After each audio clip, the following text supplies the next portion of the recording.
Svaki grad prema svojoj definiciji kao da je opreka divljoj i nesputanoj prirodi.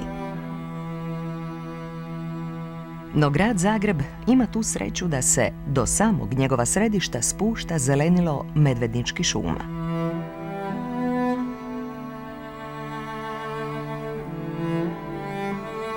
Osim uređenih parkova gdje se bilje sadi i održava planski, grad je i stanište brojnih samoniklih biljnih vrsta. O raznolikosti samoniklog cvijeća u gradu Zagrebu, o njegovoj ljepoti i vrijednosti, nedavno je u izdanju školske knjige objavljen rad autorice Lare Černicki, koja na 200-tinjak stranica obrađuje tu temu.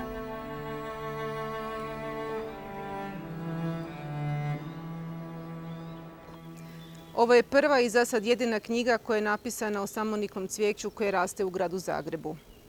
Knjiga je osmišljena kao slikovnica. Svaka biljna vrsta predstavljena je sa 2 fotografije i kratkim tekstom u kojemu su navedene različite zanimljivosti. U njoj je prikazano 200 biljnih vrsta. Za svaku vrstu dat je botanički naziv, narodni naziv i popraćene su kratkim tekstom u kojima su navedene različite zanimljivosti o tim biljkama. Ukratko je dato i vrijeme cvatnje, opća rasprostranjenost i ona mjesta gdje sam je ja u Zagrebu pronalazila.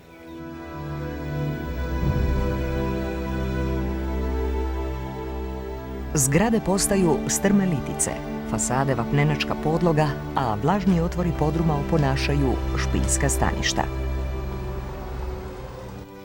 Nalazimo se u dvorištu Visoke ulice na kućnom broju 21.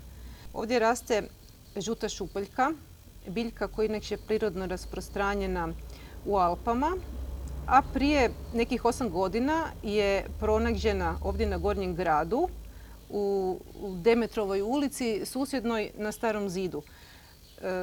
Inače, druga nalazišta i druga staništa u Hrvatskoj za sada nisu poznata. Demetrova ulica i Visoka ulica jedina su mjesta gdje za sada se zna da žuta šupaljka raste.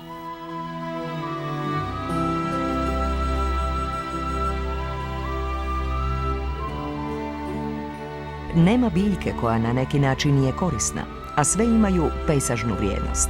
Bogatstvo i raznolikost te urbane divljine do sada je bilo zanemareno. Nalazimo se u Kotoraškoj ulici.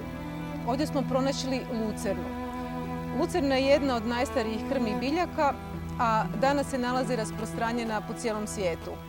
U Zagrebu raste najviše po tratinama uz prometnice, a osobito voli i željezničke nasipe.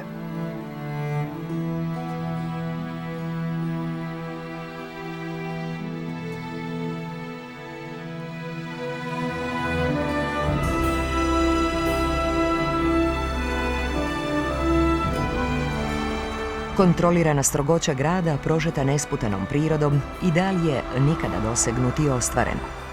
U svakom slučaju, danas usred brzine i buke, san o spoju prirode i grada doima se sve daljim i teže ostvarivim.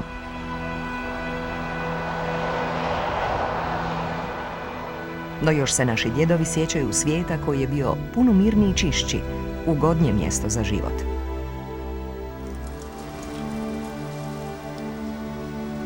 Vrijedi razmisliti koliko dobivamo, a koliko gubimo, nekritički prihvaćajući sve što takozvani razvoj unosi u naš život. Divlje cvijeće što unatoč svemu u gradovima opstaje s nama, tek je podsjetnik na našu pravu bit, na naš pravi zavičaj u kojem smo ponikli kao vrsta, na livade i šume s kojih smo došli u ovo što danas nazivamo gradom.